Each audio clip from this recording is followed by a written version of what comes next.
Gardez confiance. C'est difficile quand quelque chose perturbe votre existence. Attention, il y a des gens qui ont des perceptions, des facultés, des dons depuis leur naissance. Mais parfois, sans le vouloir, cette faculté est mise un peu en porte-à-faux. Les événements aussi de votre existence dans la société vous mettent en porte-à-faux, en doute. Est-ce que cette faculté n'est pas un handicap? Oh, vous savez, cette faculté parfois ne vous sert à rien et on se demande qu'est-ce que ça ne fait que perturber mon existence. C'est toujours une question de temps, car cette faculté peut intervenir à un moment donné dans votre existence pour quelque chose de favorable et déclenchant vous quoi? Ah d'accord, grâce à ça j'ai pu sauver quelque chose, quelqu'un ou comprendre quelque chose.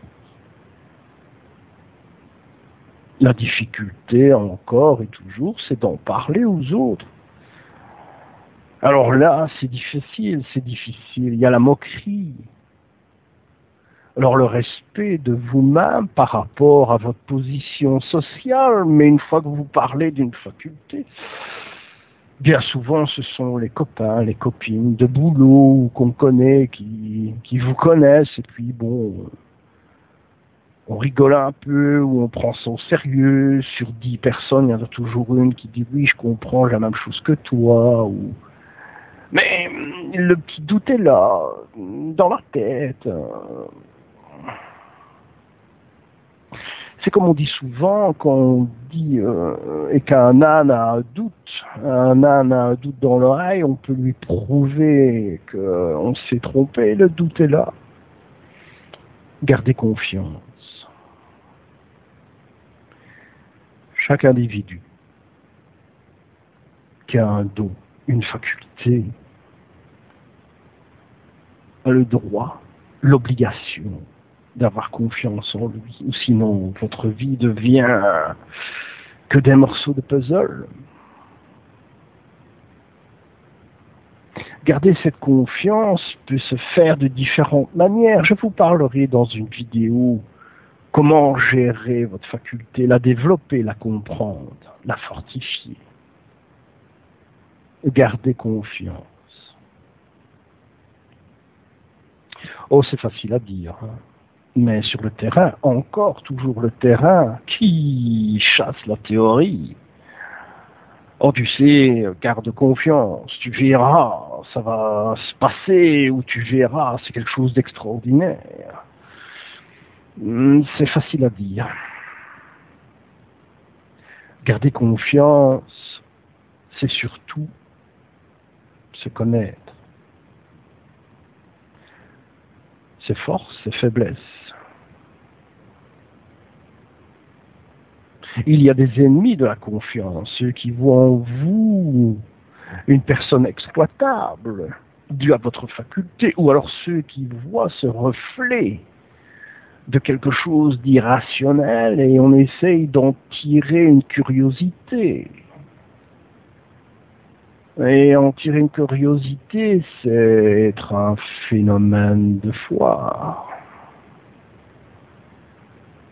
Il faut garder confiance et c'est très difficile. Gardez confiance en tout événement. C'est le soir réfléchir à ce que vous avez perçu, compris.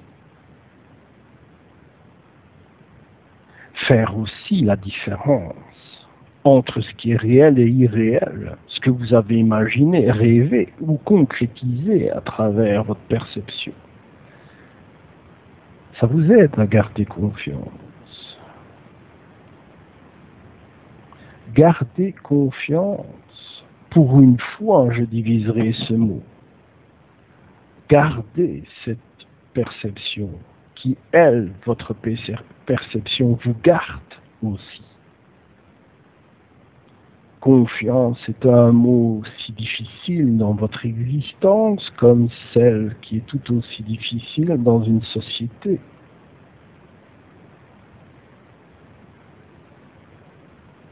Tout événement qui peut se produire,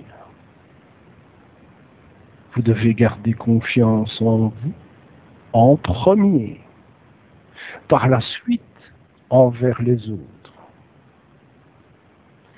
C'est un peu comme un phénomène de rire où on rit en groupe, où une personne a un rire qui perturbe et puis les autres commencent à rire. Ou encore ce grand phénomène où on baille et les autres baillent en même temps que vous. La confiance peut s'y trouver. Ce n'est pas facile. Garder confiance est une difficulté extrême à l'heure actuelle. Vous devez creuser au plus profond de vous-même. Et peut-être là, vous aurez confiance en votre faculté. Et si vous avez confiance en votre faculté, vous garderez confiance en vous.